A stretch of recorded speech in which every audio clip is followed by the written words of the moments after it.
Mən Şah İsmail'in əskəriyəm. Biz bugün Səfəvilər üçün döyüşürük. Mən Nadir Şahın əskəriyəm. İranı birləşdirmək üçün döyüşürük.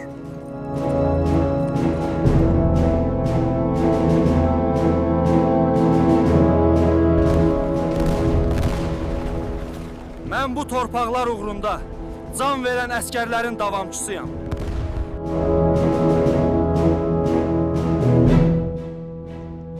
İllər keçdi. Bu dəfə mən Şuşaya doğru gedirəm.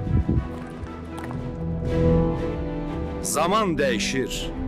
Amma biz eyni yolda, eyni torpaqlar üçün buradayıq.